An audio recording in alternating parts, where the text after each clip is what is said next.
live. Start that up. And those incredible runs on the field. Action under the blazing sun.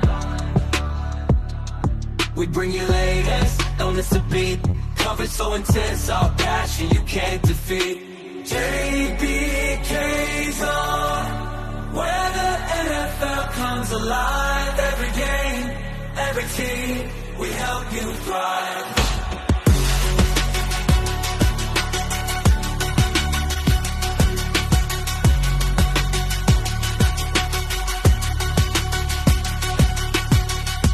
Dive into stats, predictions, the MVP race.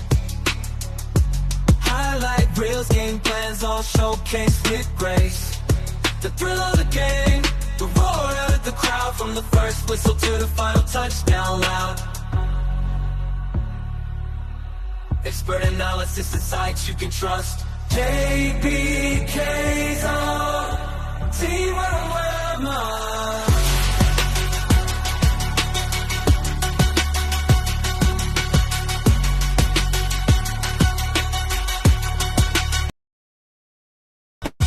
Jbk Zone, where the NFL comes alive. Every game, every team, we help you thrive.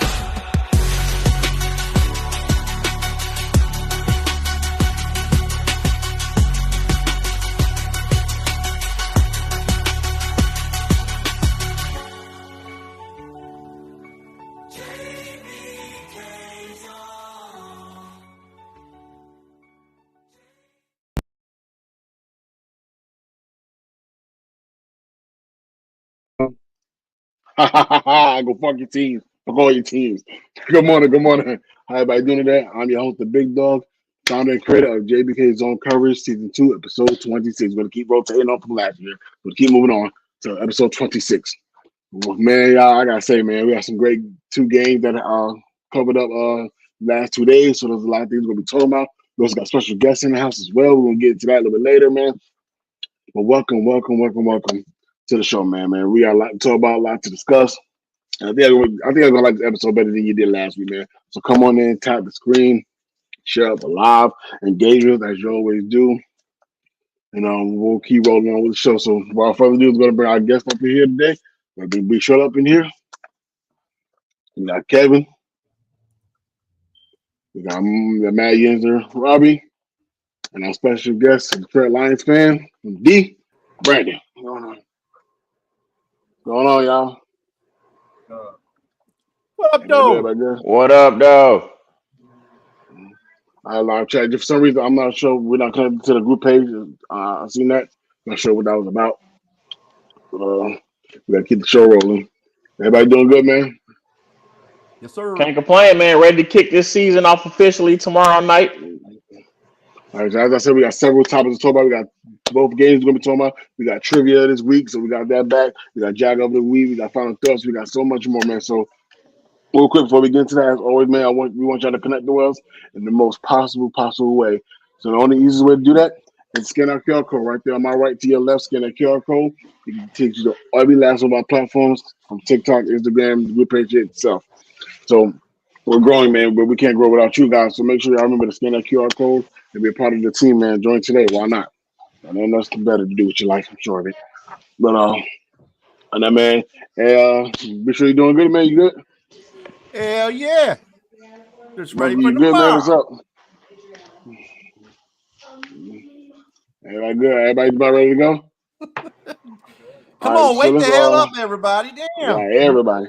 All right, so let's get right into I got kids running around here asking me questions, man. My bad. You good? You good, bro? Right, so let's jump right into it, y'all. Let's get right into our monkeys news. You want to do throwback as a throwback one? Oh, we can. Now you can do monkey news, then don't come back to it. All right. Well, it's week 1 and there's not much news, so let's take a look at some week 1 records. Tom Brady has the most passing yards in a week 1 game in the Super Bowl era with 517 in 2011. Peyton Manning has passed the most touchdowns in a week 1 game with 7 versus the Ravens in 2013. O.J. Simpson has the most rushing yards in a week 1 game with 250 versus New England in 1973. Derek Thomas has the most sacks in a Week 1 game was 7 versus the Raiders in 1998. The Green Bay Packers have won the most Week 1 games all time. Apparently they didn't get the memo last night though. Okay, on to a couple current stat facts. Lamar Jackson has as many wins against the Steelers as he does MVP trophies. And Derek Carr could become the first quarterback to lose to all 32 teams this season. The Raiders and the Panthers are the only two teams he has not lost. All right, Monkey, thank you for that Monkey news.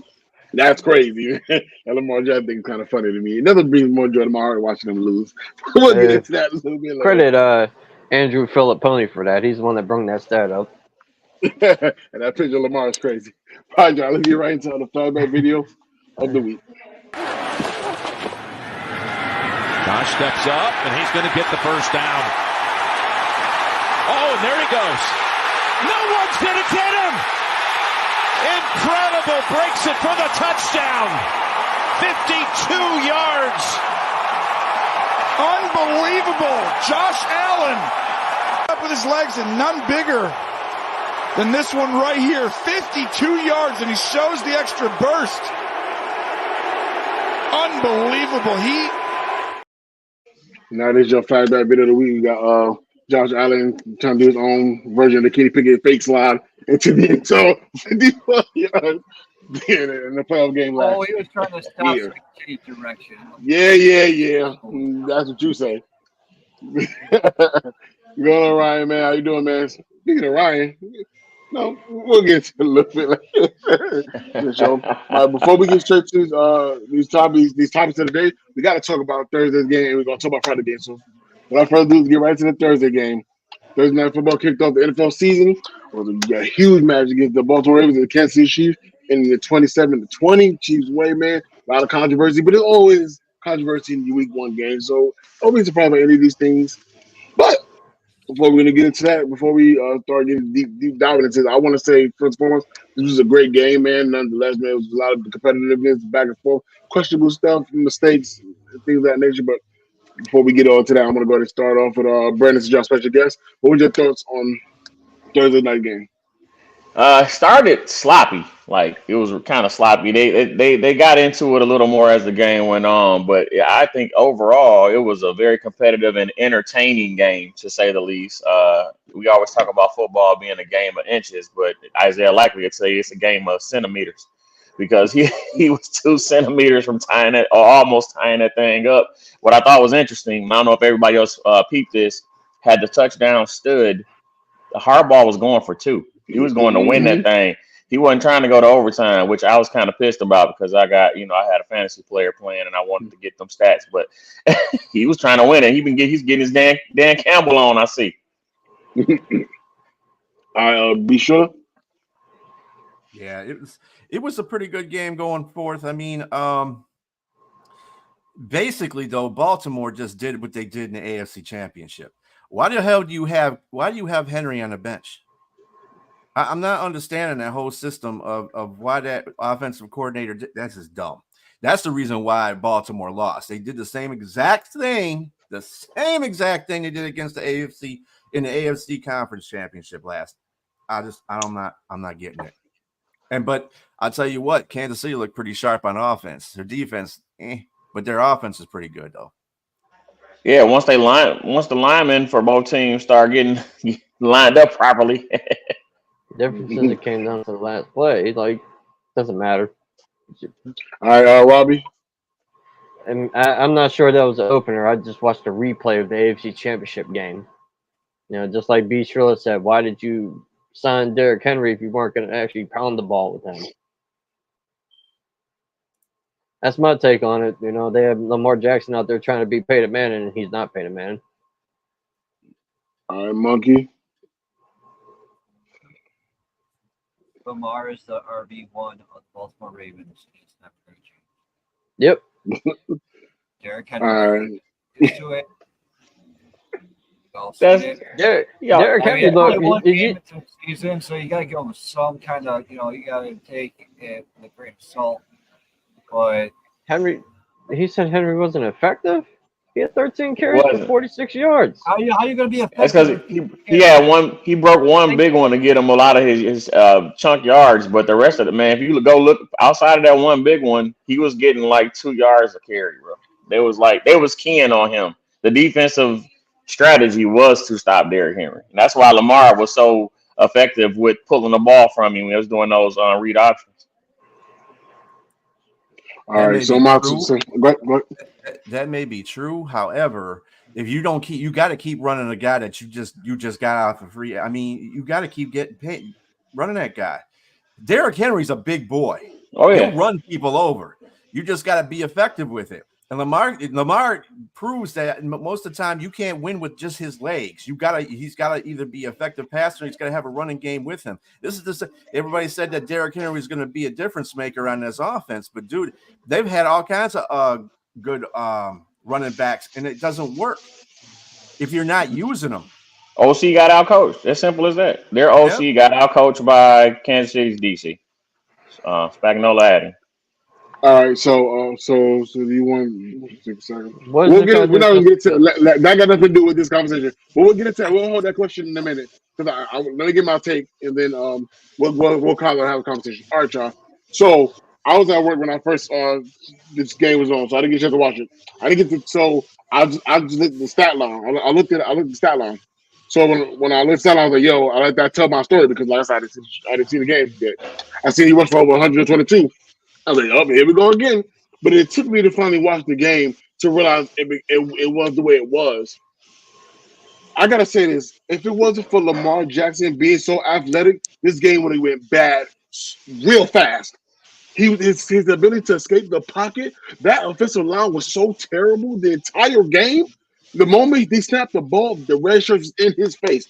That game reminded me of the Chiefs in the Super Bowl against the Bucks, where he lost his 3 starting offensive linemen, and every time he stopped that ball, they was in his face. Patrick Mahomes ran for his life, and I think Lamar Jackson had the same story, but he had some packaging run for him as well. But like he should have been sacked at least 8 times, but his escapability allowed him to get away from that pass rush, man. But like I said it does that like man, the offensive line.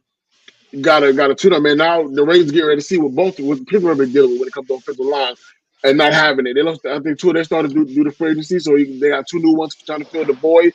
Chris Jones is over there picking who he wanted to guard, knowing they couldn't guard him. It was a lot going on in that game. Xavier Worthy, man, he's gonna be a stud, bro. He's going to be a stud. If you ain't got him on fantasy, you might want to reconsider, man. Because that guy, he got one running. He got one running play. He got one catching one as well. Patrick Mahomes wasn't great, but he did what he needed to do to get the game win. Same thing about Travis Kelce. I think Pacheco did pretty okay. Rashee Rice, he had a phenomenal game as well. Chris Jones wrecked the Ravens' whole offensive game plan. Chris Jones and company, they were the unsung heroes of the game, in my opinion. And to your point about Lamar having to take off, that pressure up the middle is something there's something different when you're getting pressure up the gut versus from your edges, because your tackles can push the edges beyond. If your quarterback know how to climb the pocket, he can escape that. But when you're getting pressure up the middle and you got to get out of the pocket, that's when you force a guy like Lamar to have to start running. He did exceptionally well. He did exceptionally well with it, though.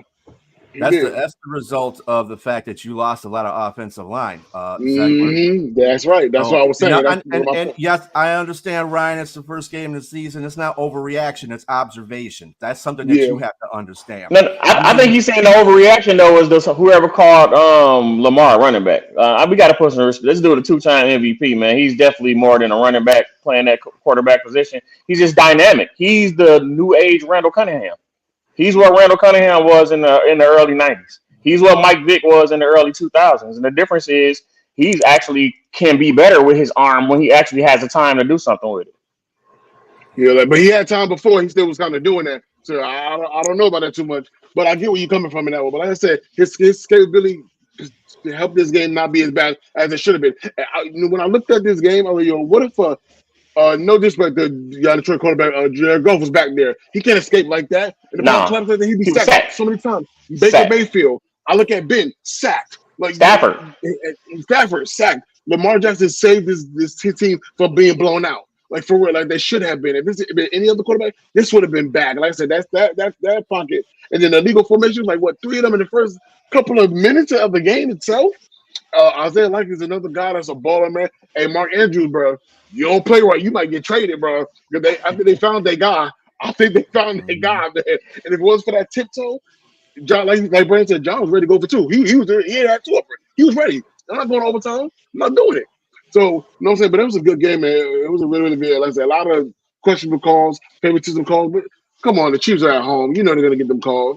But they got that. But if you're making a point of doing the whole illegal formation call every time, you got to call it both ways because I agree. Their tackles are way off of the line. The Chiefs are a lot of signs, man. And I counted at least 5 times they false started and they let them get away with it. The same way Green Bay used to do when Aaron Rodgers was there. Yeah, I agree. That's what I'm saying. But you know they're home. It's favoritism. And then the defensive coordinator calling a timeout when he wasn't supposed to. That was another one they got called for. And I want to comment on Ryan's comment about hiding in our closets with our voodoo dolls. I picked them to go to the Super Bowl. They were my Super Bowl favorites. Yeah, Kevin definitely said that. So, hey, can we get Ryan's question back up from earlier about Fields? Can we get that back up real quick? He mentioned something about Fields. He's always bringing the Steelers up when we talk about Ravens. So do you want for to take a sack or do you want to make a play with the legs? I mean, it just depends what the situation is. Sometimes you just take the sack and keep stepping up and down. Or if he got opportunity to make a play with his legs, yeah. It just depends what the situation is. But like I said, Lamar Jackson's line was collapsing. So I see why he took off the ways he did, like the way he did. I think Lamar will be more appealing to pocket quarterback lovers if he learned how to move behind the line of scrimmage without always taking off past the line of scrimmage.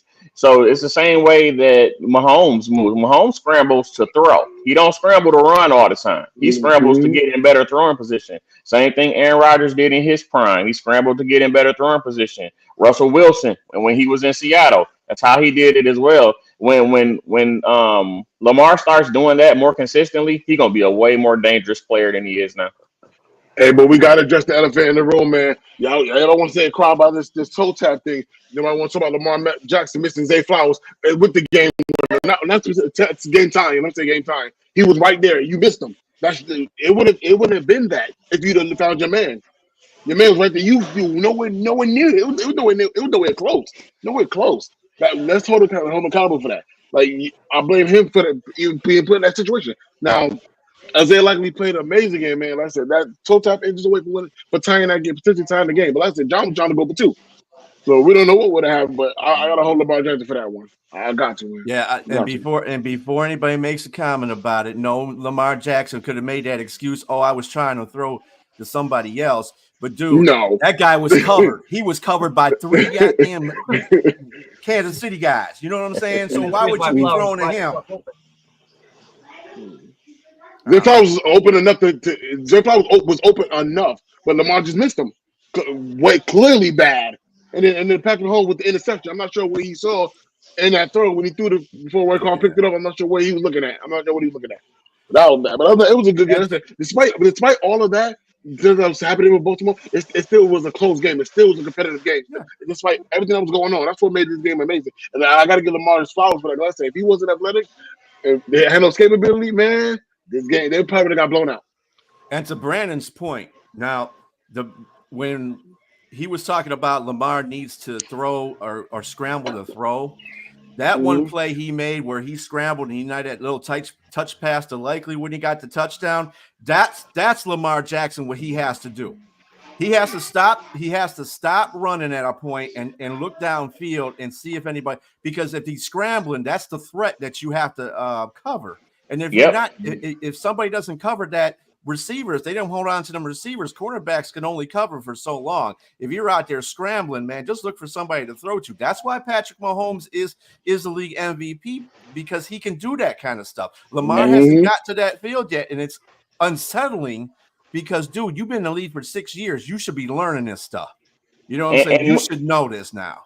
And that'll open up his running lanes even more so, because now they're not rushing the line of scrimmage when they see him moving on his legs. Now they say, oh shoot, I need to cover because he might run up and throw this thing.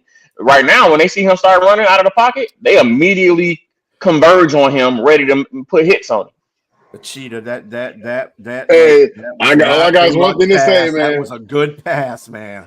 I don't care what you say. Hey, I say the Ravens got better tighten up an offensive line, bro. You don't got players no time soon. But if your line continue to go in like that, leading the players, TJ Watt gonna have a field day. You better fix that. You better fix that. You got time to fix that line. But that was crazy. That was crazy. But I say it's still a competitive game, still a great game nonetheless, man.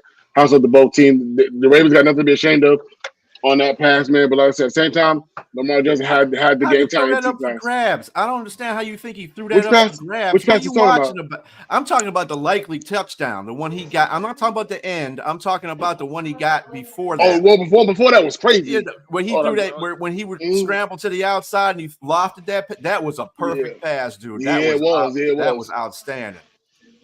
That's what I want to see Lamar doing. Has great passing moments. It's just not consistent. That's just what the issue. He's not consistent thrower of the ball. That's what it was. Hey, man, I'm going to get to him in a little minute. Don't you worry about the bone. Appreciate you tapping in. Appreciate you tapping in. Marty, appreciate you tapping in. Brother Knight, appreciate you tapping in. All right, y'all, let's go ahead and move away from this game. We're going to talk about Baltimore the entire show, and I ain't trying to do that. So let's go ahead and move on to Friday night game that happened just last night. Last time, again, I was at work. And I was able to watch it when I got home, so I'm gonna go with my take last on this game. So I'm gonna start off with Robbie. What's your thoughts on Philadelphia game in the 34-29 last night? Boring first half. Second half picked up a little bit. Got a little excited. The 2 interceptions thrown by Jalen Hurts, they were terrible throws. He can't throw picks like that. But gotta feel bad for the Packers losing Jordan Love. Yeah, I heard it was an ACL. I heard it was a potential ACL. Yeah, that's what I heard. I was hearing Achilles. Calm down. He's got to go for the MRI. That's what I heard. I heard the least it could be is a high ankle sprain. Well, it's nowhere near his ankle. The ankle is not the issue; it's his knee. That's what they're doing the MRI on. But they don't let people know right now. Sloppy first half, picked up in the second half. But Jalen Hurts, he keeps throwing picks like that. He's gonna find the bench soon. And who can't pick it in there? Golly. Yeah, KP baby. Don't mess around, man. KP all the way, man. Hey, man. He learned from the best. MVP Mason Rudolph. All right, Brandon, what's your thoughts on this game? I was so happy to see Green Bay lose. I hate Green Bay. I hate Minnesota. I hate Chicago. I hope they lose all their games and tie when they play each other.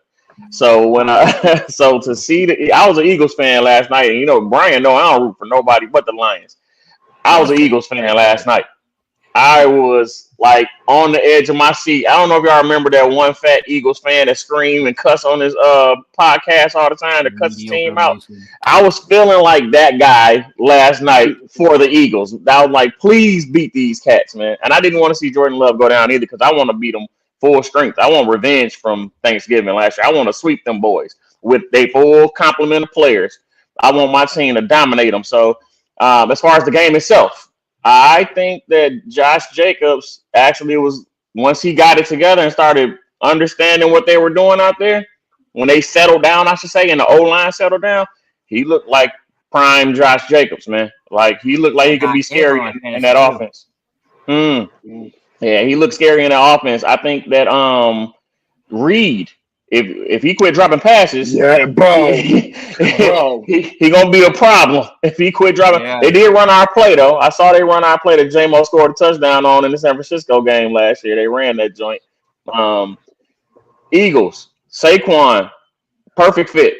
I think that's a match made in NFL heaven for them to pick up Saquon Barkley. They're gonna be a problem once they get it together. I think Hurts it was the first game rust, man. That's what I think it was. I don't think we're gonna see him throwing bad passes like that consistently. I really just think they're trying to get that offense to mesh together. They got some new pieces out there that they added in with some of their old pieces, and they're trying to figure it all out. But I think they're gonna be dangerous. All right, Kevin. I kind of agree with Robbie. It was pretty boring in the first half. So boring in the first half that I fell asleep. So Yeah, there's that. But from what I saw, I saw the interceptions in the beginning, not very good. I saw Saquon Barkley score a touchdown. That was impressive. He looked like he was actually enjoying himself again, like he did his rookie year when he was over in New Jersey. So that'll be something to be watching for the rest of the season. But yeah, I could care less on which team loses or wins. Doesn't affect me any. But I didn't want to see Jordan Love go down, but it will satisfy me to the point where I will not have to listen to stupid ass Packer fans and their retarded moronic beliefs of, oh yeah, guess what? We're gonna go to the Super Bowl all because of Jordan Love. Yeah, well, you guys just paid him $220 million to sit on his ass down for like the rest of the season. All right, B. Schiller. So I think the defenses were kind of off, and it was really good in the beginning that Philadelphia's defense kind of held the line and only allowed Green Bay to score 6 points, considered the position they were in the first with those 2 turnovers.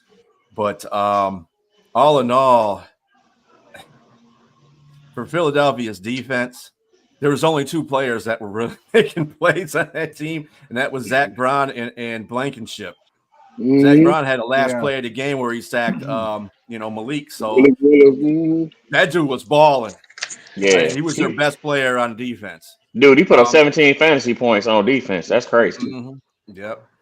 And then as far as the offenses are concerned, I mean, everybody can say, everybody's knocking off the rust, but every quarterback in the league is knocking off the rust. I didn't see Patrick Mahomes didn't have no problems, but Lamar really didn't have any problems.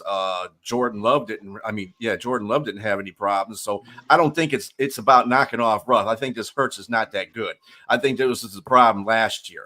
I think everybody's got this hype train above him that is good, but he's not really that good. But they're going to have to roll with that for right now. Saquon Barkley. I'm sorry. Before you move to Saquon, did you see the stat that popped up about Jalen Hurts about his completion percentage when his tight end is on the field and Goddard is on the field, and his completion percentage when Goddard is not on the field? 69% when Goddard's on the field when he throws passes. 50% when Goddard's not on the field. So that means Kellen Moore got some creative ways to kind of keep Goddard out there with him in order to make him more effective. But go ahead with your point. Yep, that's good. Yeah, because he didn't have a bad stat line. Hurts. He was 20 for 34 for 278, 2 touchdowns and 2 interceptions. So, and he did get sacked twice. But he got to play better. He does have to play better. Saquon was out there just balling. 3 touchdowns, two touchdown rushing touchdowns, and 1 receiving touchdown. Dude was balling. That's what Philadelphia needs. They need a consistent run game to help Hurts out, so Hurts don't have to do too much.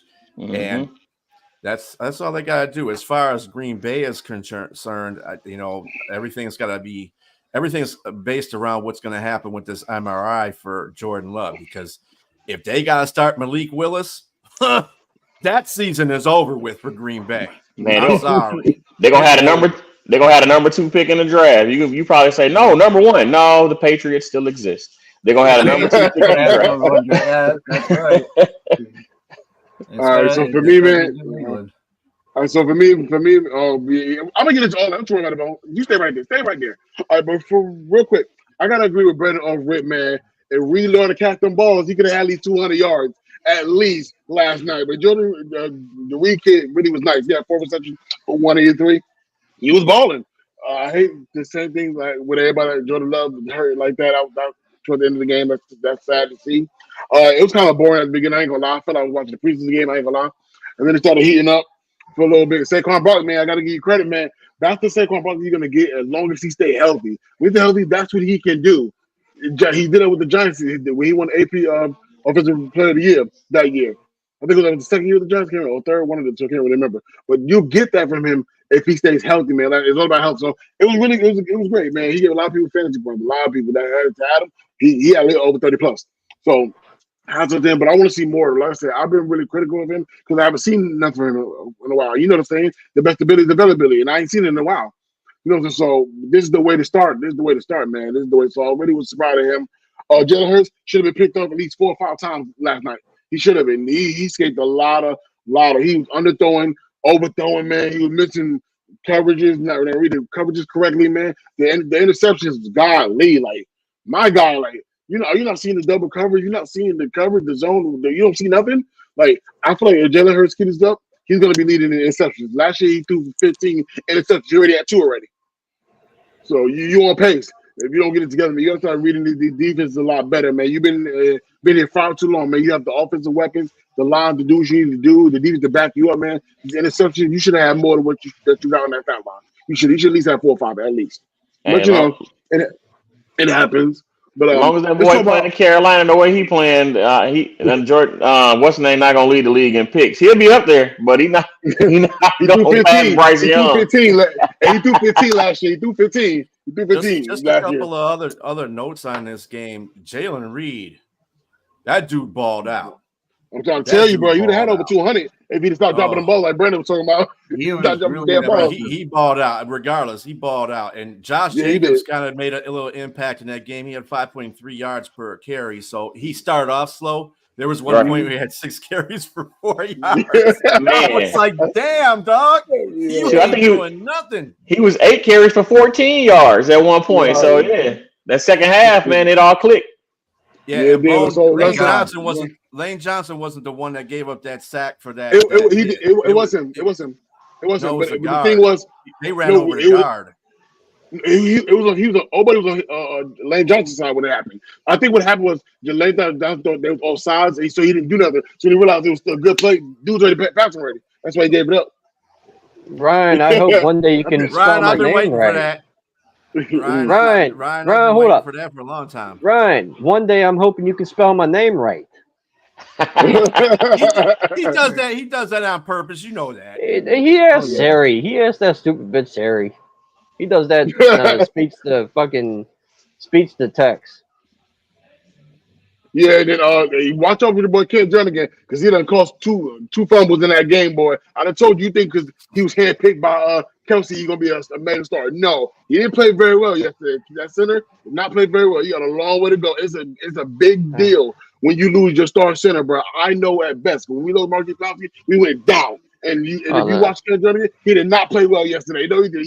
He cost 2 fumbles. That's a good point. Back and they lost the other one.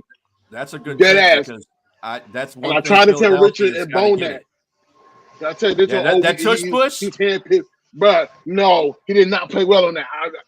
I'll talk with Bone and Richard all season. It's okay, Jordan gonna be this because he was handpicked by Kelsey. That don't mean a goddamn thing because he was handpicked. That don't mean nothing. That mean you gonna be like him.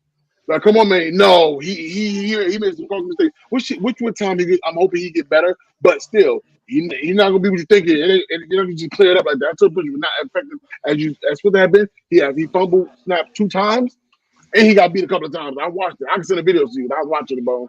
I promise you. But I said he got time to develop. But don't say that he was handpicked by a Hall of Famer. Don't mean he gonna play like the Hall of Famer. You got a long way to go, my boy. But other than that, the Eagles took care of business. They did what they had to do. It was real good.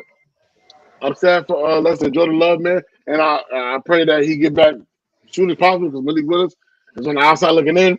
I don't know what to say with that, man. But I said the defense was well for Philadelphia. The Kobe Dean, he actually played a lot better than what I've been seeing as of late. He was hitting all night. Blankenship had a great interception. He was balling, and Barrett, the dude that got the sack to end the game.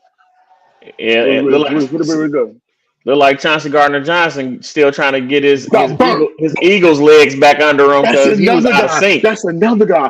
He get blown coverage. He got stiff arm. He got bruh. Hey, Bo, that's another guy. That's another guy. That did not I saw that too. I'm like, man, you was talking all that trash and you out of sync like this in this game, bro. You gonna have to step it up. We're not talking about y'all no more. Ryan likes my I think Ryan likes the terrible tone in the background. All right, y'all. Go move on with welcome back. Coverage trivia. You go to trivia number 1. Let's get it.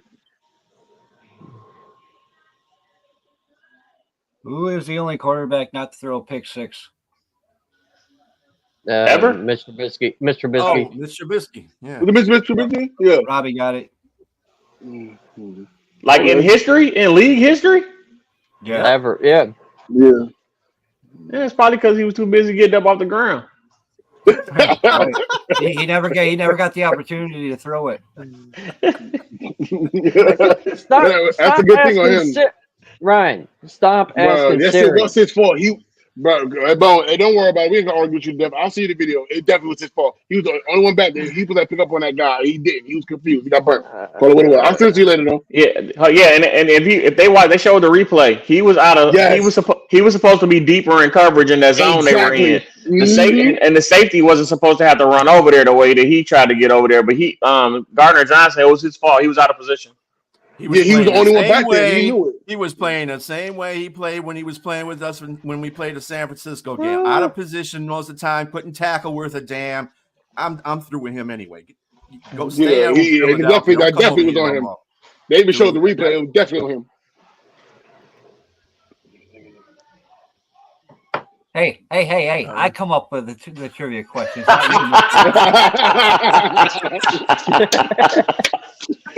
Let no monkey. Oh my God, bad.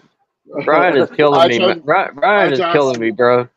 Right. Yeah. Are you ready to get into these topics? We have both topics. Are y'all ready? All right, y'all. Hey, Kevin, I'm letting you know right now, you're going to last. You need to know that. Yeah. All right, y'all. Listen, I started off with Josh Allen truly overrated. I'm going to start off with Robbie. No, he's not overrated, because if he's overrated, then Lamar Jackson is definitely overrated.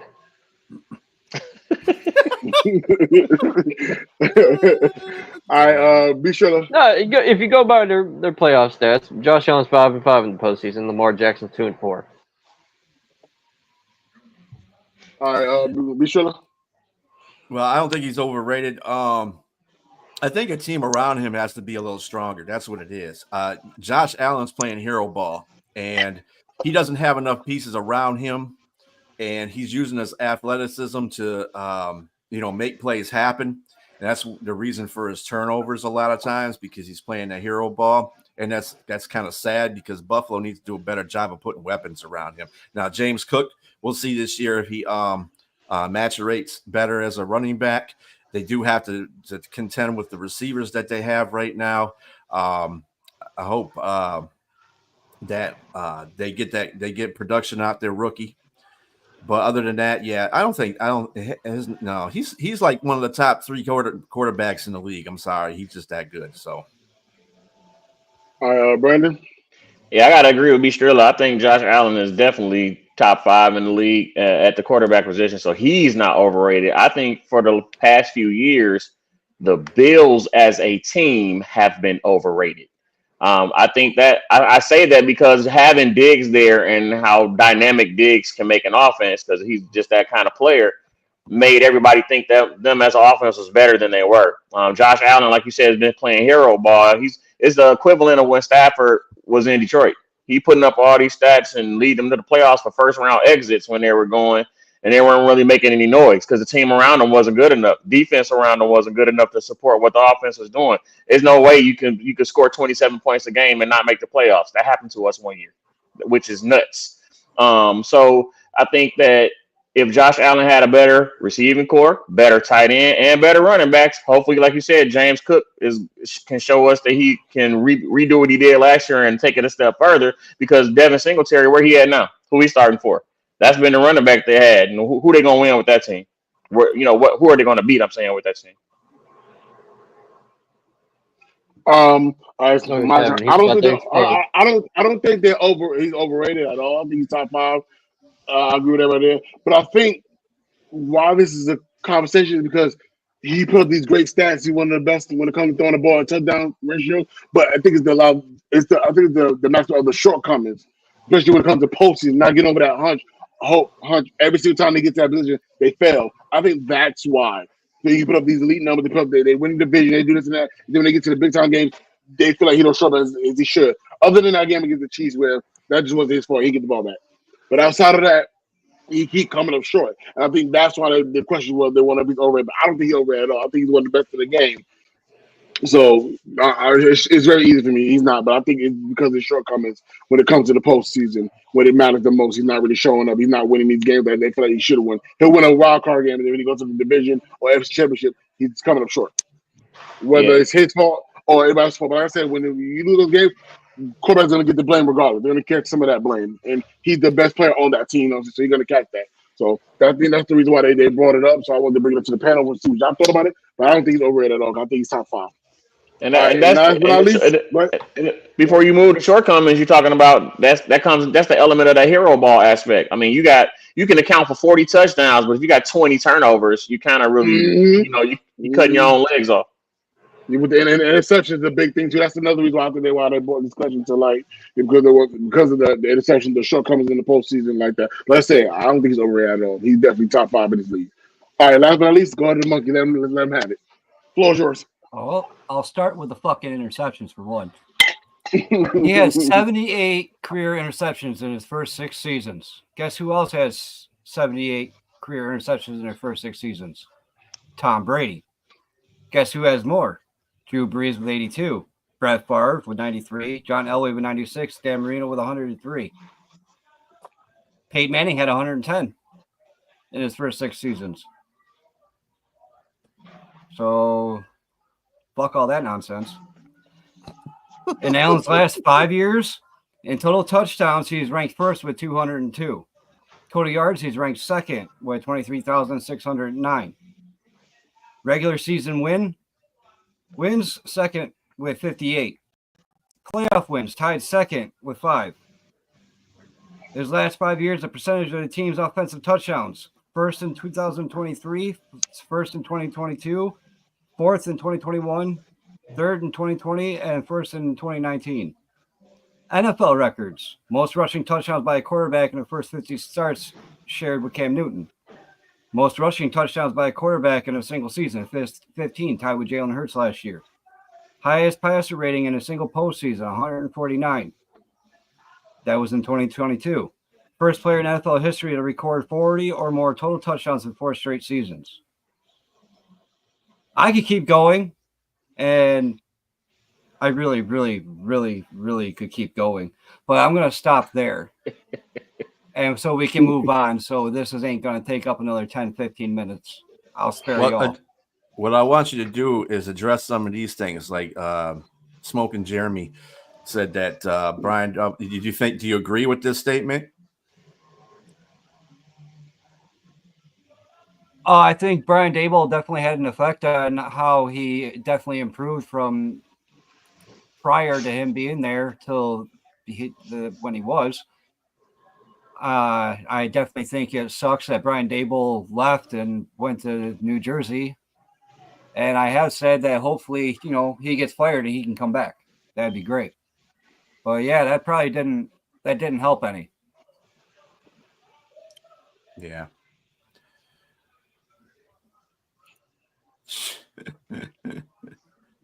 And I get the point you're making about the interceptions, but when you throw in the fumbles as well, it's just I'm talking turnovers as a whole, not just the interceptions. And then when the interceptions happen, like if we're talking those postseason games, they come at inopportune times. I mean, it's never a good time to throw an interception. I know Last that. year he had 4 fumbles. Patrick Mahomes would have threw more interceptions, but weren't penalties called on every interception he threw? Like 53 of them? Quite a few. I can't remember the exact All number. right, so Kevin, let me ask you a question. Okay, despite all the statistics you throw out, how do you feel about the interceptions yourself? The amount of Stone and 6 years, how do you personally feel about them? Nobody likes interceptions. Who the hell likes interceptions? Cornerbacks. I mean, really? True. DBs like interceptions. Yeah, true. They are. You got me there. Defense is like definitely. But nobody likes their quarterback throwing interceptions. But at the same time, he's also won the second most games behind Patrick Mahomes in the past 5 seasons. So regardless of the interceptions, at the end of the day, what matters is the winning. And if he's winning by Yeah. doing so, what's the matter? And you can't tell me he hasn't carried that team on his back. He does play that hero ball when he doesn't have to, like he did in the beginning of the season last year. That was fucking ridiculous. Mm-hmm. But once he gets out of that, he's fine. Oh yeah, top five. And with Diggs leaving, I think that's addition by subtraction, because now he's not forced into throwing it to one person the whole entire game. Like they've said in interviews that the play style, the play calling is different because it's not, okay, this is who the ball is going to. So, don't worry about getting the ball if you're like the third or fourth person on the transition. It's always a Cowboys fan with that I'm take telling right you. there. I'm telling you. This dude try telling me that Sunshine is racist. No, let's not start that. Let's not start I that. don't want anything he says. I don't even acknowledge. All right, so I'm going to move on with the next topic. All right, with new offensive lineman rules cause issues. Be sure. Well, it's going to take a while for everybody to adjust to that. It looks like that they are calling that. They had a couple of calls for that new offensive line rule yesterday for the illegal procedure. They did that in the first game as well, quite a few times. So these offensive lines got to get adjusted to that. They got to really understand what these illegal procedures are doing, because these refs, they're already half baked when they're out there. They can't call a certain thing, so you don't want to give them any excuses. So it'll be an issue near the begin, at the beginning of the season, but as it goes on, I think everybody's gonna adjust. All right, Monkey. Every time there's a new rule change or implemented, there's growing pains. The first couple of weeks are always screwed up. They don't really call penalties too much in the preseason because it's preseason and no one gives a fuck. They're just trying to really evaluate, unless they're like serious penalties. They ain't calling shit. It's like Pro Bowl all over again. But they'll be all right in a few weeks. I'm sure we'll see quite a few calls, but then they'll talk about it. Oh, we have all these penalties being called, and then all of a sudden, 3 or 4 weeks will pass, and then you'll see that number dwindle by like half. All right, for me, and I'm with Kevin there. Like I said, everybody struggles when they have new rules implemented into the league all the time. So there's gonna be a lot of rust when it comes to it. But like I think, Brother Knight just said, but give it 3 or 4 weeks, everybody start getting adjusted to it, start understanding it and how to correctly do it without being called for it. So yeah, it's gonna cause at the beginning because everybody's gonna get used to it. Like I said, the preseason they didn't call so much, but like it's preseason. Like Monkey said, who cares? But give about 3 or 4 weeks, it'll be better. That's all I got for that one. All right, Brandon. Maybe I'm the only one, but I don't think this is a new rule. I think they're just enforcing a rule that was there that they weren't enforcing before. Because I thought, from an offensive tackle standpoint, your head always had to be in alignment with the center's waistline Right. from going back to playing football back in the day. I thought that was how they were supposed to be lined up. I think a lot of people have been cheating it over the last few years, and hence teams in the league meetings went in complaining about it. This is what I'm thinking. I'm telling you, I'm conspiracy theorists thinking this is what's happening. They were complaining about it because you had those teams who already get early jumps on the snap anyway, who get away with the false starts. But if you're already a half step back, that means you have the angle. You can get to the angle quicker than the DN, and now you're stopping their pass rush because you're beating them to a spot, even though you're not faster than them to get to that spot because you have the edge with being a step back. So I think that's what's happening. I think they're just really enforcing what was already in place. And again, it'll taper off by the end of the season because teams will figure it out. Don't nobody want to keep giving up yards. I agree with you, bro. You're right. You're right. I agree. All right, Robbie. I feel bad for any team that plays the Chiefs because they're going to get called it a lot. As long as the Chiefs at home, yeah. Maybe not on the road. But. Hey, just put your O-line in a straight horizontal line when you play the Chiefs, man. And just tell the center, just have the ball out in front of you a little further, bro. Go ahead, Bridge, over chat. No, I already went. No, you got to say something. What's Okay. that? Well, Yeah, don't worry. okay. Good talk. Good talk. All right. Let's go to monkey trivia number What 2. up, Smoking B? All right, monkey trivia number 2. Walter Payton. What NFL team has never had a what? I totally missed that. He just blurting out answers, He Kevin. just blurted out Nobody- answers. Oh, gotcha. What NFL team has never had a franchise quarterback? Ooh. Ooh. Cleveland. Wrong. I'm talking the new Cleveland Chicago. Browns. What franchise quarterback the new Cleveland Browns had? The Well, Vikings? they're talking all in general. So the old Cleveland Oh. Browns go along with the new Cleveland Browns. Chicago Bernie Bears. Madoff. Never had a Unless you want to, I mean, to me, I think the old Cleveland Browns should go with the Baltimore Ravens, but that's just me. But that'll piss off some fans. Agreed. Oh, they Damn, are. I'm gonna go. never had a I'm gonna go franchise Chicago quarterback? Bears. Yeah, they had Jay Cutler. They had Jay Cutler. No Chicago Bears. Nah, They they had had Jay Cutler Jim, for a little minute. They had Jay Yeah, Cutler Jim- for a while. Jim McMahon Hey. back in the day. I was gonna say McMahon. Yeah, that don't count. Dang. No Chicago That's Bear quarterbacks count. Baltimore? Nah. No, they Well, got a I'm trying. franchise QB now. I tried. Well, yeah, The they're not Raiders. winning back. Nope. Nope. Well, Yeah, what's the Raiders the had answer, Rich, damn it? they had Rich Gannon. I'm trying to Texans. think. Oh, Jets had Joe Oh. Theismann. Stroud. They got CJ Yeah, Stroud, man. I disagree. CJ Stroud is a franchise quarterback, bro. Well, He's just not. now. He's 1 year in. 1 year in. I mean, Yeah, but you really knew call that it franchise coming out of quarterback. college, you knew he was They going to be a had- franchise quarterback. They had but- Watson. They had Watson though. They paid him. He's a franchise guy. They give Watson no love, bro. Consider him a franchise quarterback. Hey, when you out here getting massages, you don't get no. You don't get no.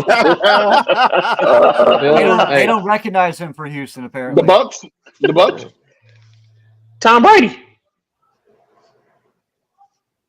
He won the franchise. That's been for like 3 years. I ain't franchise. He won the Super Bowl. He won the Super Bowl. Right, define franchise. Thank you. No. Cincinnati? No, they had Eddie Dalton for a minute. They had what you call it for a minute too. Never The mind. Bills. The Commanders. The Commanders. Or Washington. No, they had a franchise. They had Joe Theismann. They've had a few. Mm-hmm. I thought Yeah, Joe few. Theismann was the Jets. All right, who is it? I'm thinking of Namath. All right, we don't know. We give up. Houston. No, he threw that franchise. That's why I just told you. That answer was the Houston Texans. Yeah. Oh, it really was? Yeah. Oh. Wait, do you count David Carr, motherfucker? No, he wasn't there long enough. Would you count David Carr? No. Hey, speaking of David Carr, talk about a career that got killed before it got started because you wouldn't get him any offensive linemen. I mean, we ain't got to go down that road, but David Carr was better than his brother. But he didn't have. Double night. How? He ended up with PTSD. Bill He ended up with Watson is PTSD. not. Bill Watson ain't a franchise I think quarterback. what you have to understand about a franchise quarterback is the one that starts with the team and ends with the team, not gets traded, not goes to another team. You know, that it usually starts and ends. Like, for instance, obviously that eliminates Stafford from being a franchise quarterback, even though he played 12 years here because he didn't finish his career here. I disagree with that definition, though. To me, a franchise quarterback is a I quarterback. disagree with that. Quarterback who can carry a franchise. That's what a franchise quarterback is. But Watson definitely did that. Sports. I mean, everybody has the loose terms of the situation, so I don't know. Whatever. How often is the quarterback ending where they finish? Because Tom Brady definitely didn't. Yeah. Right. He left. It's Yeah, about that's- if the quarterback has the ability to carry the franchise. I don't know. Nobody knows what a damn franchise quarterback is. So that don't make a difference. I tell you what, we might have a topic on that next week. No, we might have a topic on that next defining what a franchise quarterback is. We're gonna That was write it according down. to CBS Sports. That's like the argument of if your quarterback is a system quarterback or not. But I don't like that one. I don't like that one, but it's I'm okay. just throwing All shit right. out there, man. Okay. All right, let's go to move on It was a bad one. Y'all don't even know what a damn franchise quarterback is, so it don't make a difference. Hey, A guy who can carry a franchise. Period. How would the fucking trivia question turn into a franchise quarterback talk? Because that was the question. That was the question. Jag off. All right, John, let's move on. I'm a jag off theorist. Thank you. Let's better move on to A our next franchise topic, quarterback is a quarterback that the team builds around. He is a centerpiece of the offense. He is a quarterback that will be with your team for years to come, and you count on him to run the offense. Washington didn't in Houston before obviously, Cheetah, you can keep going. I mean, we can all keep going, but let's get off that damn topic. All right, let's go to moving. We'll talk about that next week. I promise. We'll talk that conversation. Y'all come back next week, and we'll talk about it next week. But I tell you to move on. All right, so I'm a franchise quarterback. What's your next take on chasing Reddick's holdout? I'll go first. I don't blame players anymore for holdouts, man. You gotta understand, man. They want to get paid, man, and quickly because chances are they play without a contract, potentially getting hurt, they lose value, and nobody wants that, man. People want to secure insurance just in case things go wrong. Like Watson. I can listen to a lot of others, but I said I don't have a problem with them. I used to be upset with this back in the day, but I started realizing, man, they just want to get paid, man. Because what if they go without a contract and get hurt, they lose value. They don't want that happening, so I don't blame players for holding up. And they just knew they were doing. They traded for Reddick, so I don't want to hear it. I'm done. All right, be sure. Yeah, I think Chase is being coy about his little playing stats. I think that's he's playing cat and mouse with the organization. I think that's pretty hilarious. But Reddick was like, you know what, dog, pay me. I ain't playing because the Jets made that promise in the trade. They made that promise. They said, did. Hey, Hassan Reddick, we're gonna pay you as soon as then pay him if you're gonna trade for him. Pay him immediately. Don't be. They claimed they didn't know how much he wanted. They didn't know how much he actually wanted. That's what they say. The agent is the first person to tell him that stuff. So I'm not buying that. But just be done some dumb shit sometimes. I don't understand it, damn. That's what they claimed. They didn't know how much he really, really wanted. Yeah, you're a damn lie. You're a damn lie. I hope he holds out for the whole damn season. Fuck the Jets. Fuck the Jets. From New Jersey. All right, Brandon. I will never get mad at a player for holding out because for this simple fact, if I feel like their mindset is if I've outplayed my contract, pay me what I'm worth.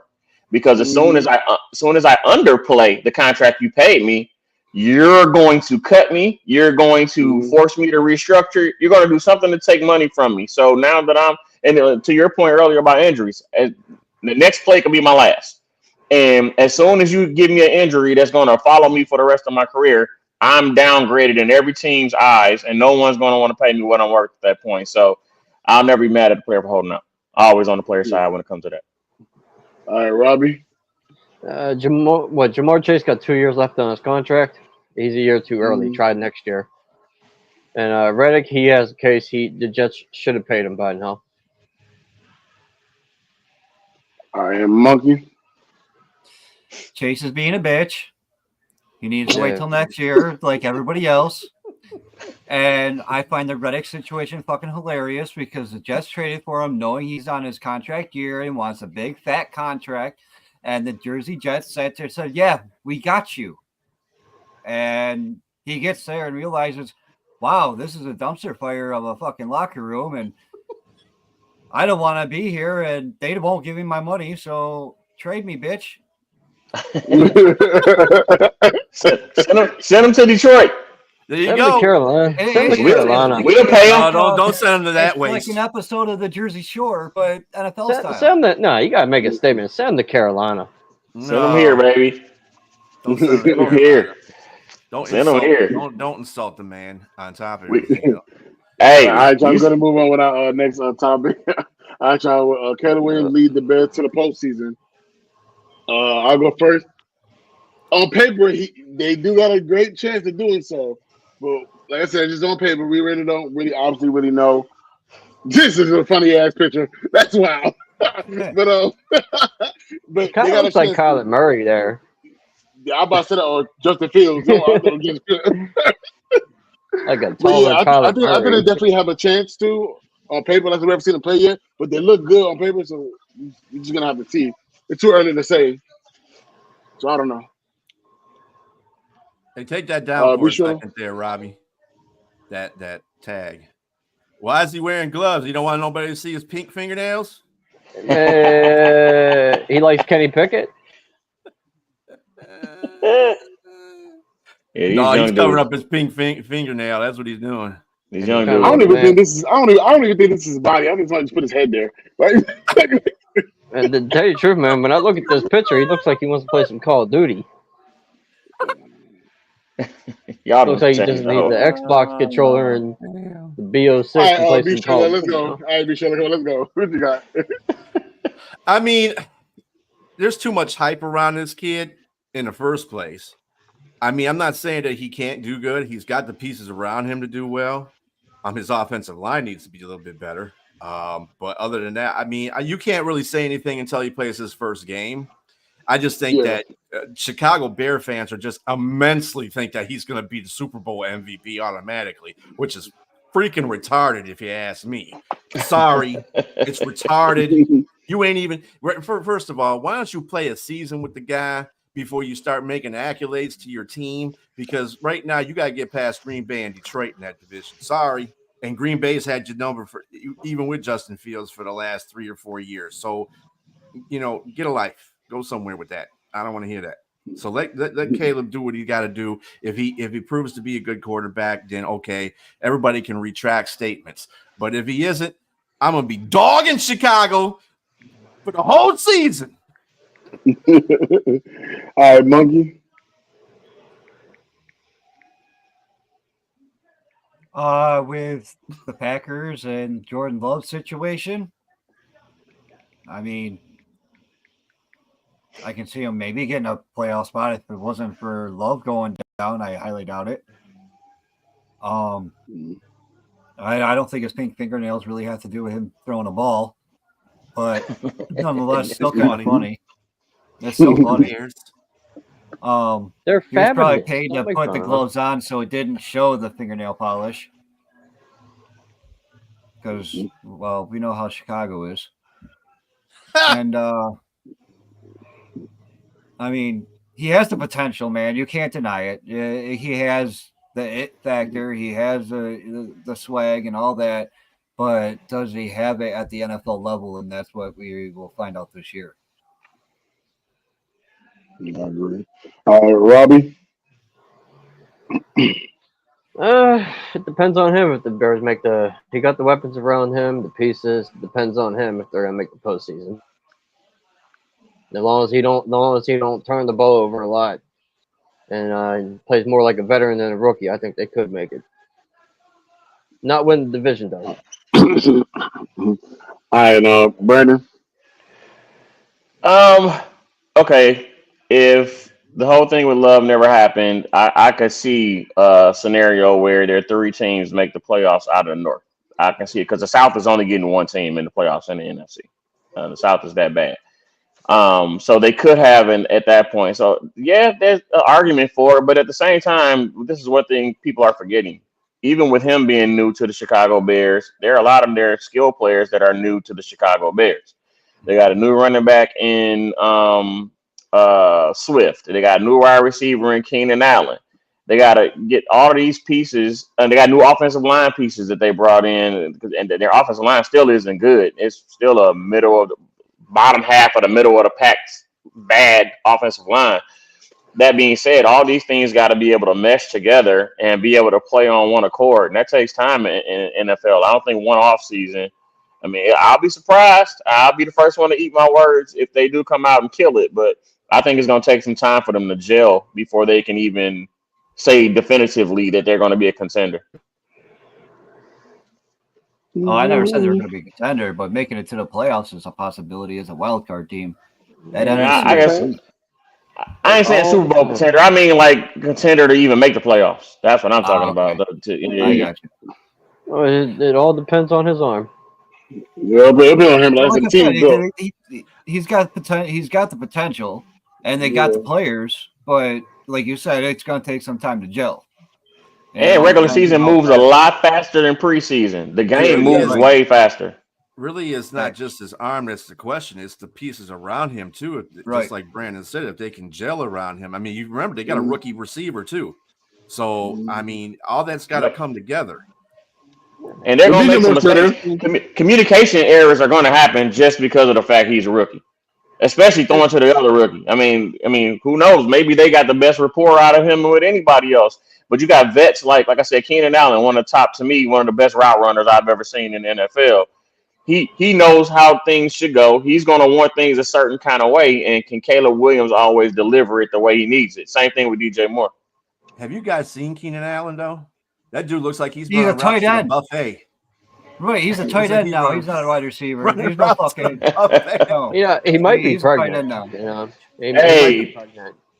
I've seen quickness and speed are two different things. Now, I never called him fast.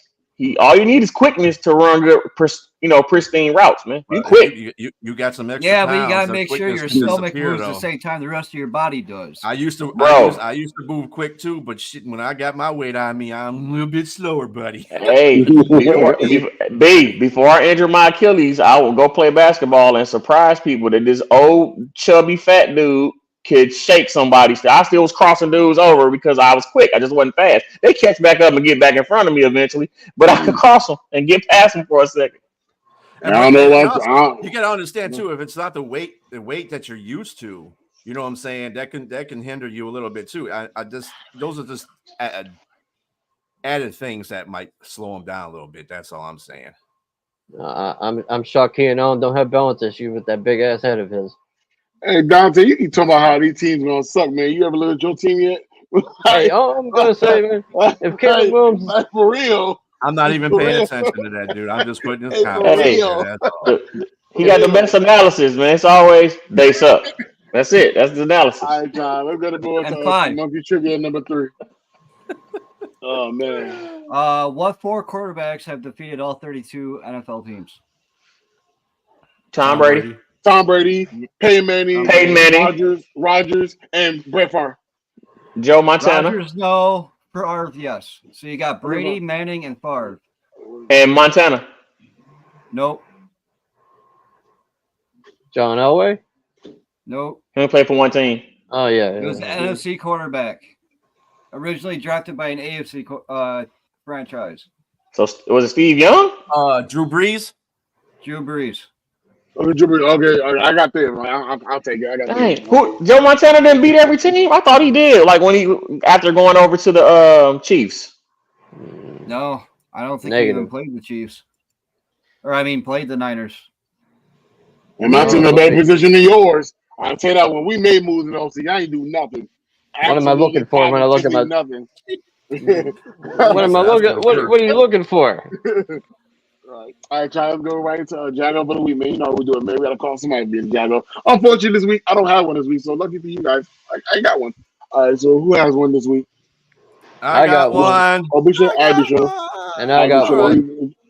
This is my jack off of the week. Hold on, man. Let me get him. Because this guy is a freaking idiot. Nah. It's Goodell the Devil. I don't understand. First of all, money obviously is weighing higher than your players. Because if you went to you put a game in Sao Paulo, which is a dangerous city, A. B, the turf was shit. You mean to tell me you didn't go out? I mean, all these stuff. This is a bad move. Stop trying to do international crap. You got enough damn money. People in other countries watch these games anyway, so that adds to the damn money. Stop doing that stuff, dude. You're putting players under the precipice. This is what the league is about. It's about the players. Fuck the franchises, because they are just part of paying the players. Let's put the players' safety at hand. Since you're so good about trying to get players' safety, let's go out there and just not do international games, dude. Stop being a damn Richie Rich. I'm tired of your ass. Go make a league in Europe somewhere. Right. All right, Monk, you got one? Mine was. I agree with Brian. That mine was the same. All right, Robbie. Todd Monken, offensive corner for the Ravens. Going into the opener with the same game plan as the AFC Championship game. Let's try to outpass Patrick Mahomes. Your son, Derrick Henry, use the motherfucker. Hey, Brady, you got a giant over the week? I'm gonna go outside the box here. All the media folks that's trying to play this narrative out that there's a hatred between the city of Detroit and Matthew Stafford. Now Brian to know that I wasn't Stafford wasn't I wasn't the number one fan of Stafford. Not to say I wasn't a fan. I like Stafford.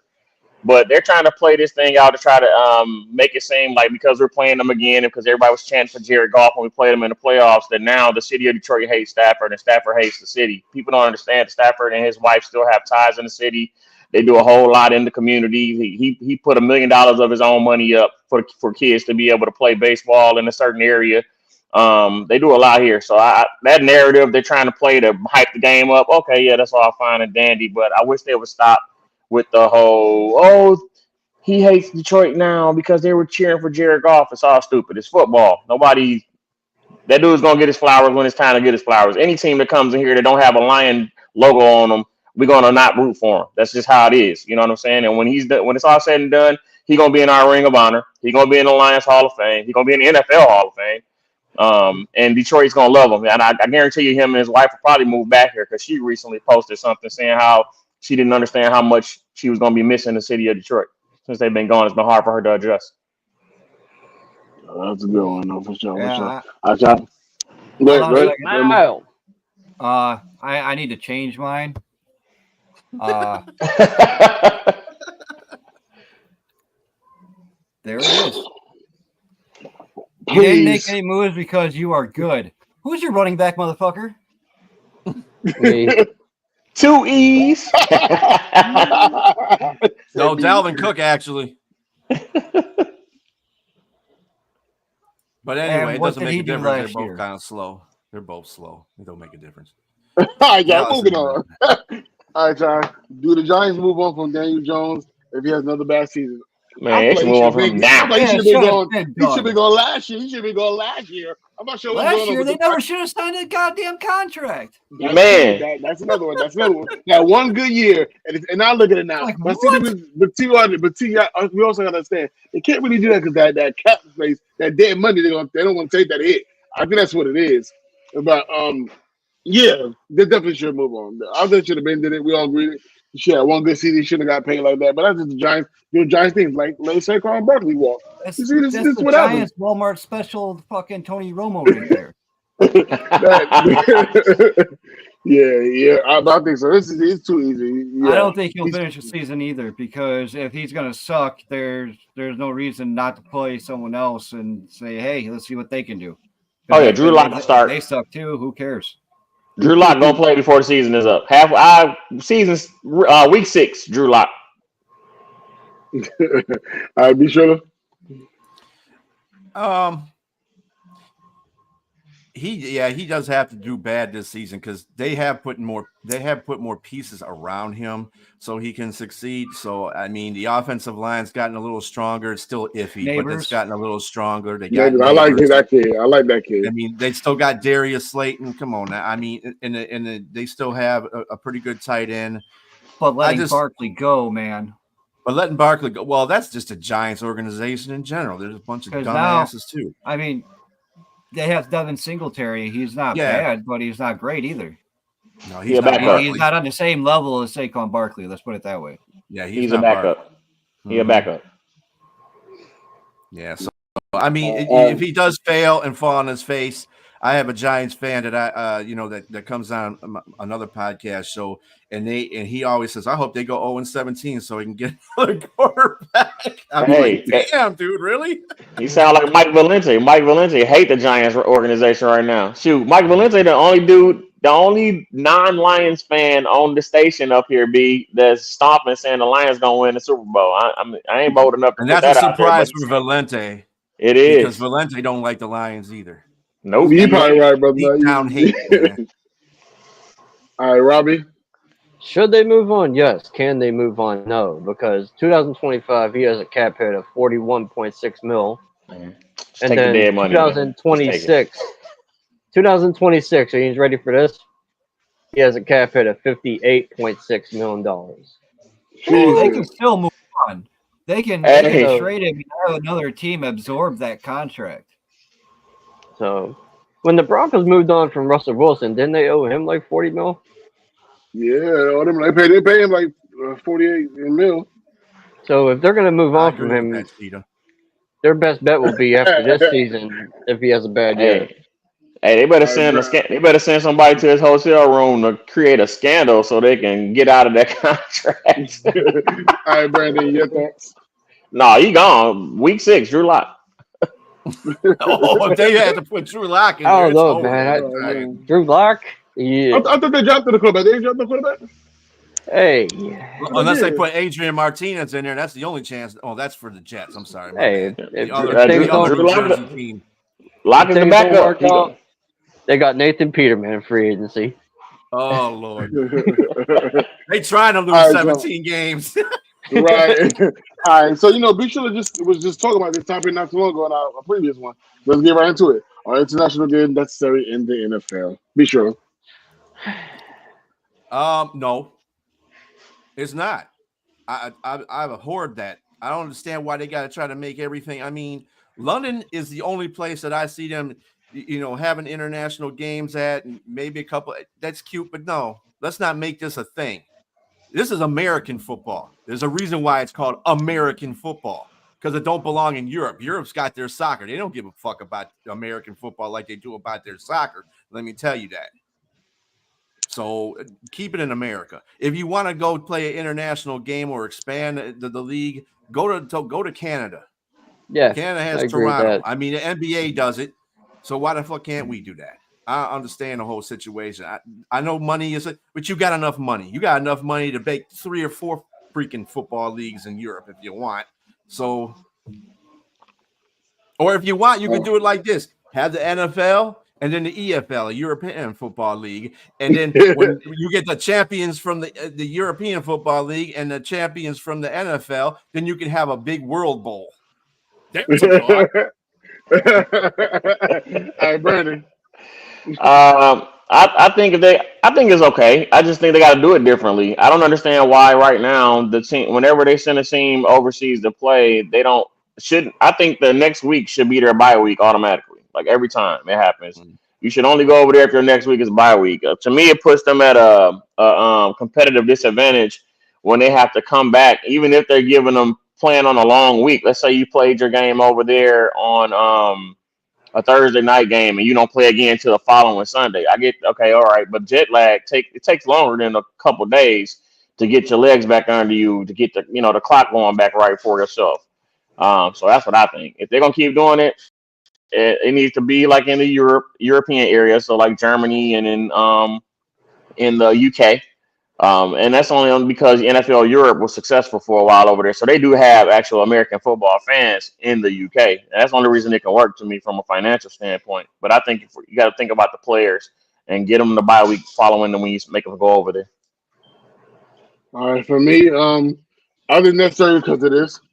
That's all he cares. Roger Dale obviously cares about expanding the money and expanding us. I guess worldwide. I guess we want to do that. But I think a lot of money got generated in that. I'm glad Pittsburgh not a part of that. I should think a lot. It's not really happening over here, so I don't really trip about that much. But I think it's just a money thing and get more viewership like than they already need. It's just greed over there. And I don't think it's necessary either, because who wants to wake up to watch the game at 8 o'clock in the morning? Like, who wants to do that? I hope my team never is in that position. I like the London thing. Like, I agree with Brandon with the London. Brian, with the London thing. I think that's pretty cool. But I think they're going farther out. I don't think it's necessary. I just don't. But I understand why they're doing it. I do understand. That's what I'm saying. They should have, if they really want football, if Goodell really wants to put football in Europe, have their own league. Have the European Football League. I think that's a hell of an idea. So then you can have the Super Bowl champions, the World Bowl, and then and the EFL champions, and have a World Bowl. I mean, the Super Duper Bowl. How much more money you think that'll generate? That'll generate a whole bunch of damn more money. And if people want to go, if players from the NFL want to go over to Europe and live the European style, let them. And then they could go over there and play, just kind of like how the NBA does during the Olympics. You got the NBA players going over to the Olympic teams and playing for their countries. Well, I mean, I don't understand the difference. He's not thinking like he wants the American football. He wants to put United States football in Europe, and that's not just going to happen. It ain't. So just create a whole different a whole different league for them if you really want to make that damn money. Quit being a dumbass and just do You it just that way. you hate dudes so much. He's Yes. the worst. He's the worst commissioner in NFL history. I'm sorry. He's in it for the money. He don't care about nobody but himself. Y'all know he trying. All he's trying to do is be the NFL's version of David Stern in the David NBA. Stern. David Stern. That's all he's All trying right, to be. Monkey. And Sunshine, stop doing all that stuff, okay? Yeah, I got a question. Y'all, I remember ever going to a bar with your buddies and you're sitting there trying to have a good time, a good discussion. You got that lonely ass bar fly that decides to say, "Oh, hey, I'm gonna, jump in on conversation and try to, ruin these guys' night." That's Dante. But anywho, international games, are they necessary? No, they're not. If it ain't broke, don't fix it. If you're gonna do something, add more teams in other states that don't have them that've been wanting a team, or like you said, Canada, Puerto Rico. That's within distance and within reason. Fuck Alaska, bro. I don't want to ever see a team in Alaska. Oh, hell no. Wow. Oh, hell no. What Alaska do to you? That's like sending people to Serbia or I feel like you want to play a game where? Could you imagine the Miami Dolphins playing in Alaska? Oh, it's over. It's over. They would protest. Poor Mike McDaniel. Could you imagine a threat to that, though? Frozen there in place, and they would have to wait. Could you imagine owner's threats, though? So if a player gets out of hand or something like that, he said, "You know what? I'm sending you to Alaska. Trade your. I'm gonna trade your ass to Alaska." But we're gonna trade you to the Anchorage Eskimos. Right. I would say a little bit of South America too, but I wouldn't go, put it where gangs are and shit like that, where they're known for violence. I'd put it like in the, good places. There's still good places down in South America somewhere. There's got to be. South America's on a different level, Kev. I'm gonna tell you that right now. They are. Yeah, I know. Cartels basically run that damn country. But anyway, hi, Robbie. I agree with B-Stro and everything he said. Boom. And I don't like Goodell. Get fuck Goodell. I go to Monkey Trivia number 4. Who has the longest starting streak in the NFL history? The longest what? Starting streak in NFL history. Here's a hint. It was 297 consecutive games. Peyton Manning? No. Nope. It was it was offensive lineman. Joe Thomas? You said a quarterback or just a position player? Oh, I didn't say a position at all. Okay. He did. But if you want me to, I can tell you it's a quarterback. I don't know. Tom Brady? Nope. Brett Favre? No. Nope. Yep. It's Brett Favre? Brett Favre. Wow. Good job, Cheetah. 297 consecutive games. Oh, wow. Okay. Man, he used to play with broke fingers. That boy was crazy. Yeah, Brett Favre was the guy. Defensive players, it was Jim Marshall who had 207. Yes, I did. Oh, my goodness. All right, y'all. We're going to move on to the next topic. All right, y'all. You're going to start some racist shit now. Will the kickoff rules be a success or the failures of this season? Monkey. It's definitely better than what we had. I'm sorry. If it's gonna, like, the preseason numbers went up, the first couple of games they went back down. But I would all like to see more kick returns, be brought back. It was entertaining to watch. The last few years, it's been like, well, there's nothing going to happen right now. So, but I definitely think it's an improvement. Is it fine-tuned? No, you got to work out the kinks and everything. So we'll see what happens. All right, Robbie. I got to see more of it. Like, it's still early to tell if it's going to be a failure or a success. Got to watch more games. I agree with Robbie here. I think it's still early to tell, but I do like it. Like, I do like the concert right now. It is giving opportunity for more returns. I do like that. But like I said, it's still early. You're in week one. We see a little bit throughout the preseason, but not preseason versus actually week one games and moving forward. So I think still early to tell, man. But I like where it's going. Yes, that's true. That's very true. Very true. But yeah, but that's just my take on that. All right, Brandon. Yeah, I was gonna say I think it's gonna be inconsequential. I don't think it's really gonna change much unless teams are forcing people to return it by not kicking it into the end zone.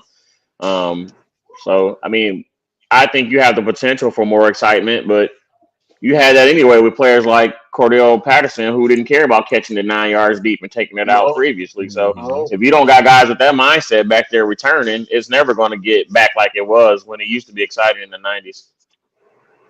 I'd be sure.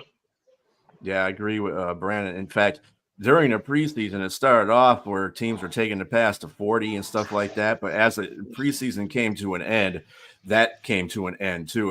There wasn't that much of a difference in a kickoff. And I don't think it's gonna. This is a 1-year tryout for this rule, so we'll see how it lasts. I just don't think it's going to go anywhere either. So we're going to probably go back to what we had after this year. All right, John. Good move on our next topic. All right, John. Who's your sleeper team for the upcoming season? Bishop.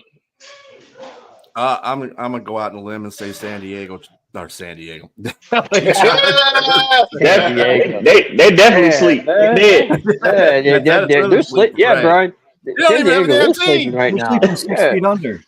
They are sleeping right now. The LA Chargers, I think Harbaugh did a good job when he came in and turned San Francisco around, brought him back, and they went to the Super Bowl. What, in 2 years he was there? 2 or 3 years he was there. So I think he's going to do the same thing for the Chargers.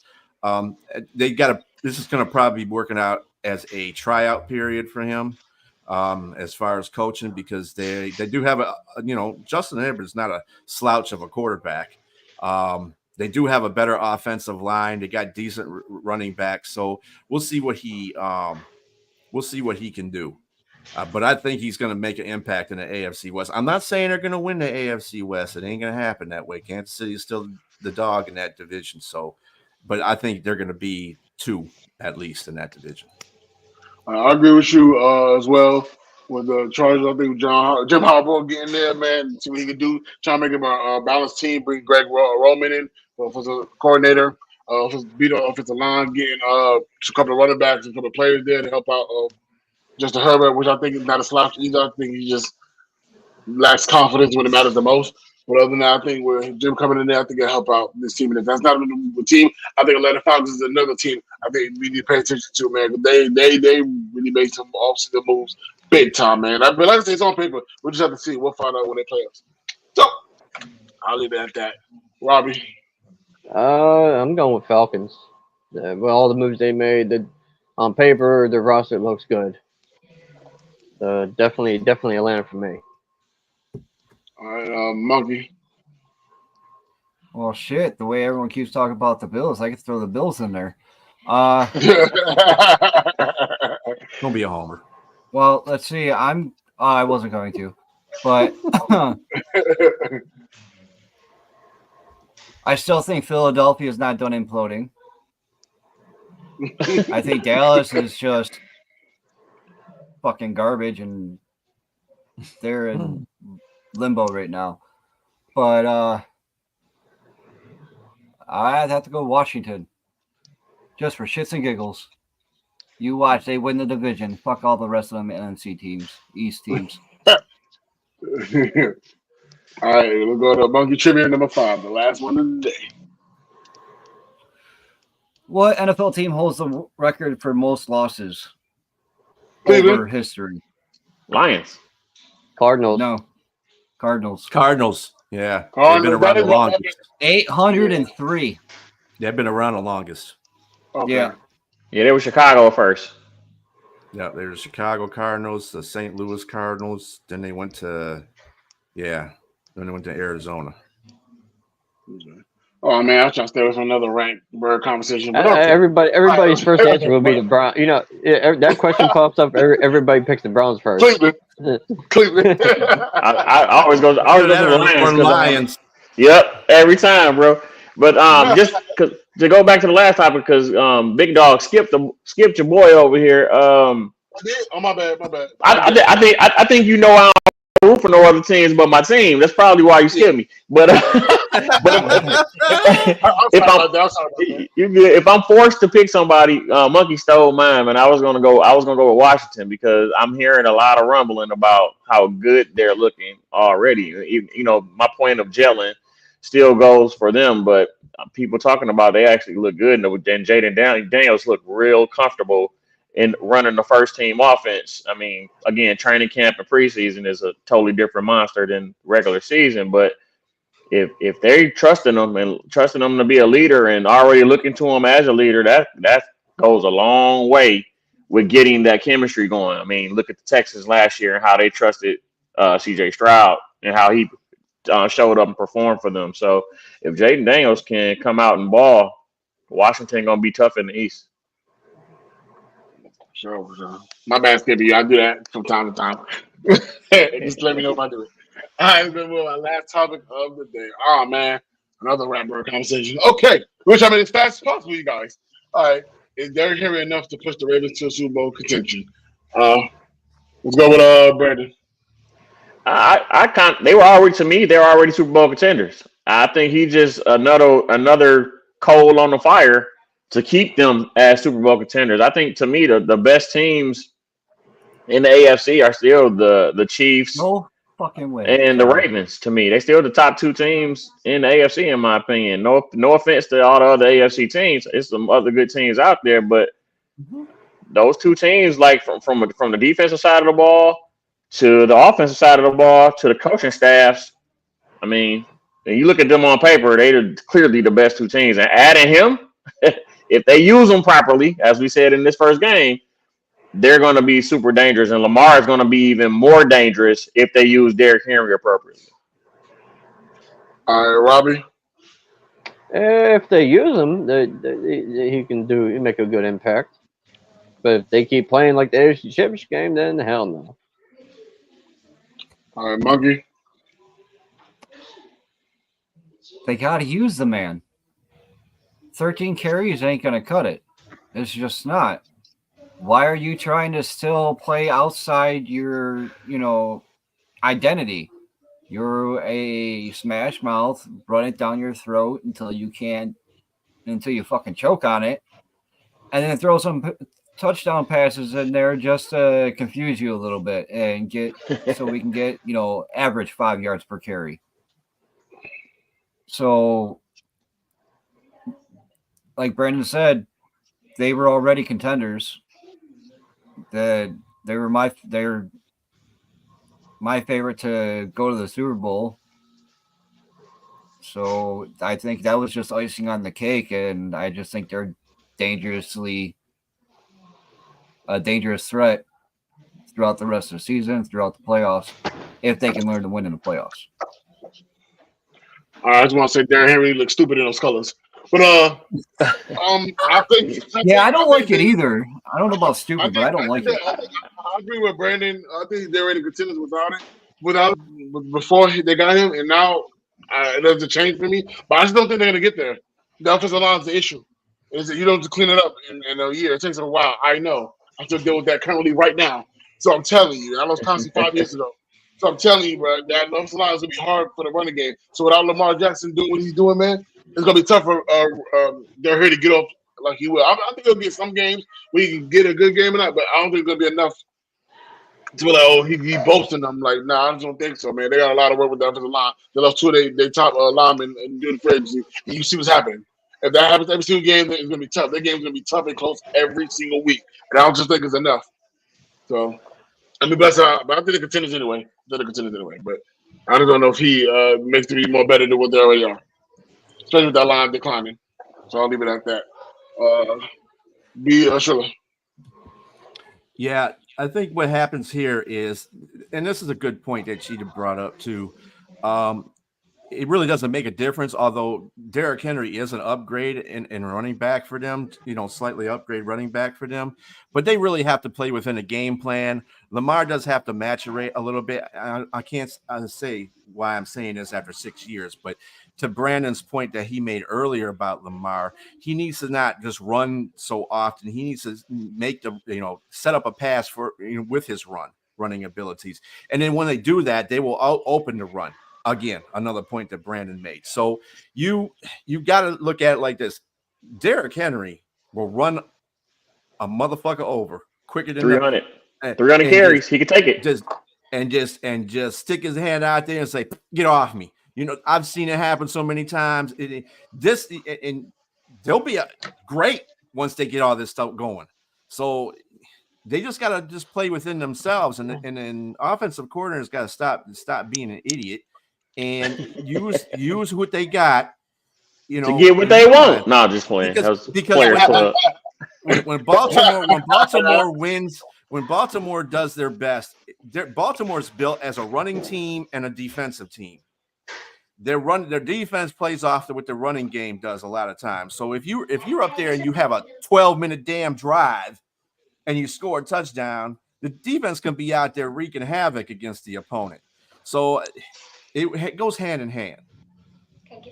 I agree with you on some of your points, but for them throwing up passes, I don't think that's gonna work. They're a run heavy team. They don't throw up passing the ball. They just don't. They just don't.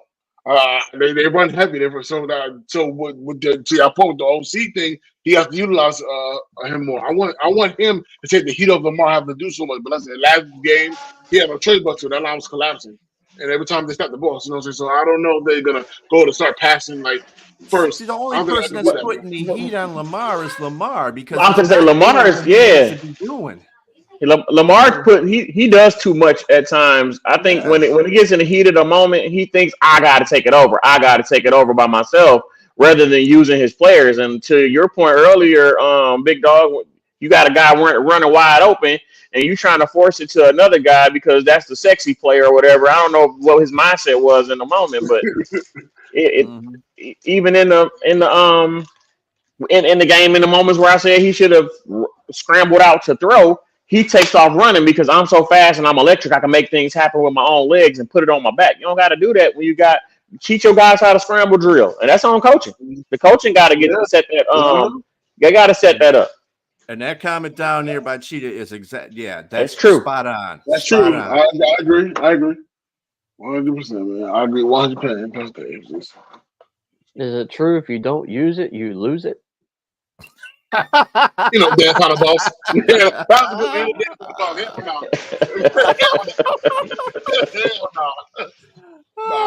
dragged it a little bit. Y'all. That does conclude the end of our show, man. What a great show, man. I appreciate everybody on the panel. Brandon, you for hopping on. We appreciate you, man. And thank all our viewers, man. Let's shout out on our commenters. Our brother Knight, man. Dante from Trolling. What's the podcast without trolls? Who else we had? We had Jeremy popping. Appreciate you being in. Hallway Bone. Appreciate you, man. Who else? Who else I'm missing? Ryan, of course, man. Popping in. Appreciate you. Marley, Jeremy as well, man. Appreciate you guys, man. We want y'all guys to be more engaged with us every single week, man. So come out next week, man. And every single week, to that matter, man. And thank you guys for being a part of the show, man. Be sure you have anything you want to say? Yeah, this is for you, Brandon. Let me bring it up here real quick. Where's he at? Jeremy? He had a stat that I think you would appreciate. Check? Oh no.